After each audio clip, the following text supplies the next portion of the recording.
On time. Bleu, bleu, bleu, bleu. Ah, tu l'as retenu. Ouais, mon poteau, ouais, mon copain. Mon copain. Mais ça, et du coup... Putain, je suis vraiment une merde. Le mec qui débarque avec sa gueule de premier de la classe, on n'a rien à voir, lui et moi. J'essaie de comprendre pourquoi moi je suis ici et lui là-bas alors qu'on aurait pu être réunis. Si tu savais ce que j'ai pu y penser à ce garçon. Tu sais quoi, putain, c'est même toi qui dirigeras l'école de musique. Moi, je dirige une école. Tu paries? Tu vois mes bulletins scolaires?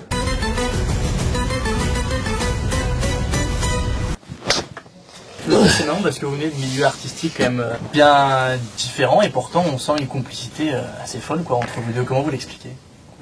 Les différences s'attirent. Eric Complète. C'est Eric Satie.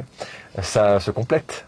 Ouais. Bah non, mais c'est ce que raconte le film. C'est qu'on peut être complètement différent et pourtant avoir des points communs, quoi. et des goûts en commun. Et en l'occurrence, ça passe par la musique. Et le fait qu'il y ait des différences, ça veut pas dire qu'on se comprend pas. Et si on se comprend, ça veut pas dire qu'on est pareil. Surtout, ça donne beaucoup d'espoir. Non, c'est vrai. Je veux dire, on peut venir même de pays différents et se comprendre. Et pas parler la même langue et avoir l'impression. Non, mais avoir l'impression de se connaître. Moi, j'adore rencontrer des gens. J'ai l'impression qu'on est tellement différents et on se fait une vanne et tac, ça match. Et j'ai l'impression qu'on se connaît depuis toujours et ça passe soit par l'humour, soit par la musique, soit par un regard, soit par un petit geste comme ça. Non, mais c'est hyper réjouissant. Ça donne beaucoup de. S'il n'y a pas de PD, comme on dit dans le tournage, putain, il n'y a que les hommes qui s'aiment. Ah, tu l'as retenu. Ouais, mon poteau, ouais, mon copain. Mon copain. Mais ça, et du coup, On time. Bleu, bleu, bleu, bleu. Freshman, Bah non, on est au craquage, on est en fin de journée, les gars. Les filles, pardon. Les gars, les filles. Oui, ça va, facile. Et Benjamin, vous avez économisé 2 ans. Pour Benjamin. Vous avez dit ça? Comment vous avez dit? Benjamin. Ouais, c'est ça. la gamine. Benjamin, Ouais, t'as on fait tout économisé 2 ans pour acheter ta première batterie, 950 francs. Ça faisait beaucoup de bruit, non, chez les voisins plus jeunes? Ouais, et alors, je me suis un flash tout à l'heure. J'ai même fait une batterie maison. J'avais une grande caisse en plastique, comme une espèce de grande bassine, qui était ma grosse caisse. Et j'avais les poignées en bois de mon barbecue électrique. Et quand je tapais dessus, ça faisait un bruit de caisse claire. Ah oui. Je te jure que c'est vrai. Du coup, j'avais la grosse caisse, la caisse claire, et moi, j'avais pris un couvercle de casserole et ça faisait la cymbale. C'était bien laid comme son. Mais ça faisait la blague.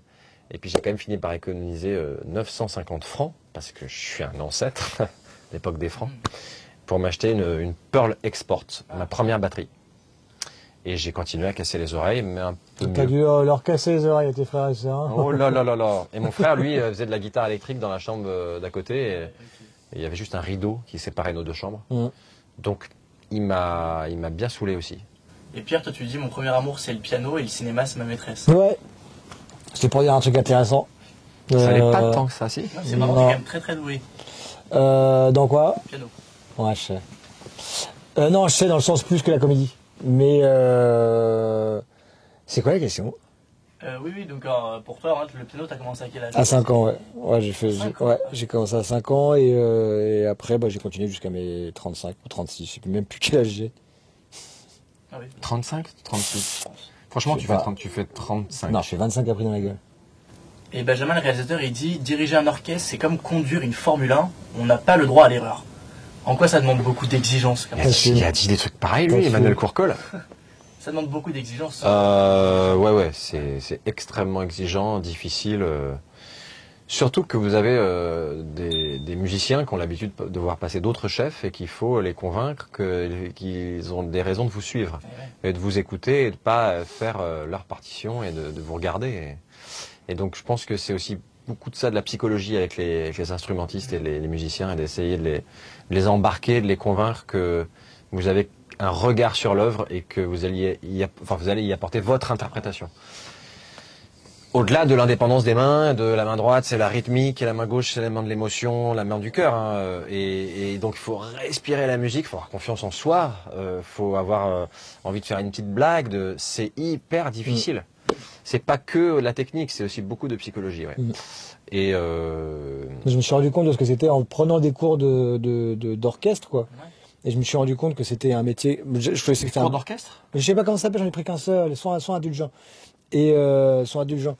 Mais comment ça s'appelle, je me suis rendu compte qu'en fait c'était un métier qui était beaucoup plus, comment je pourrais dire ça, profond que ça en a l'air. Enfin, c'est beau à voir, c'est je sais pas, des toréadors, un peu de la musique, un peu, il y a un truc un peu comme ça. Et qu'en fait, oh non, je suis en train de me perdre.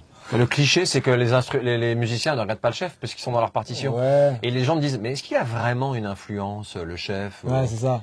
Et en fait, C'est un espèce de charisme qu'il faut incarner pour pouvoir que les gars, les meufs, que tout le monde se connecte au truc. Qu'il faut faut avoir une sensibilité au couteau, quoi, de façon à pouvoir comprendre, à pouvoir faire en sorte que la musique te traverse en fait, et une maîtrise de ses émotions pour pas se laisser aller non plus. Donc il y a une sorte de technique aussi qui est hyper très académique. Donc c'est un métier qui est hyper beau parce que c'est entre la subjectivité de l'émotion, tu vois, du ressenti, tout ça, et pourtant une sorte d'académisme hyper carré, quoi. Et je me suis rendu compte en un cours. Putain, je suis vraiment une merde. Un génie. Génie. Ça sonnait toujours juste le trombone que t'as appris avec Estelle, il me semble. Ouais, Estelle Wolf. Qu'on salue. Salut Stell. Salut Estelle. Il y avait aussi Sarah Souko, la pirate, qui avait appris à faire de la trompette. La trompette. Mais ça, et du coup, non, la Norvège, c'est un beau pays. Et donc, très beau film. Et puis, on voit une scène, vous êtes. Le très beau film, là, tu nous l'as placé comme ça, vraiment, comme si tu disais. C'est pour vous parler Ah d'une non, scène non, pas de ça précise. entre nous. Ah non, moi, je l'adorais personnellement. Ouais, Vraiment oui, il a kiffé. Vraiment. En plus, avec Marcon, c'est Il a bien. adoré On Time. Il y a une scène, vous êtes alcoolisé. Comment on joue la personne Putain, c'est vrai ça. Parce que vraiment, On le dit qu'on était vraiment beau ou pas? D'obédience alcoolisée. Mais même pas. Non, on le dit pas, non. Non, mais c'est surtout que c'est pas le cas. Enfin, toi peut-être, mais. Non, mais Faut c'est- surtout pas être bourré pour jouer l'alcool. Ah. Non, c'est vrai. C'est hyper dur de pas. Moi, j'ai commencé à regarder. Je jure que c'est vrai. J'ai commencé à taper sur internet scène acteur bourré. Ah, et- l'acteur bourré, vraiment bourré pendant la scène. Mais non, du coup, on me montrait des interviews où les acteurs sont bourrés. Ça, je m'en foutais. En interview. Mais de jouer l'alcool, c'est hyper difficile. Ouais. En fait, c'est. Il y a une technique un peu. Il faut par exemple, il faut surtout pas gérer ça. Non, c'est bon. Il faut jouer que justement on essaye de ne rien montrer. Ouais, mais ça- Un ça, type c'est qui essaye, l'état du dessus, de montrer qu'il perd pas l'équilibre ou qu'il articule tout bien parce qu'il a peur qu'on voit qu'il est bourré, ça c'est un peu plus juste. Moi, ma technique, c'est de jouer la fonce un peu. Ouais. C'est genre, je vais pas bien le faire, Vas-y. mais genre, j'ai posé une question. C'est la paupière mi-close, c'est la droupie. Pierre et Nico.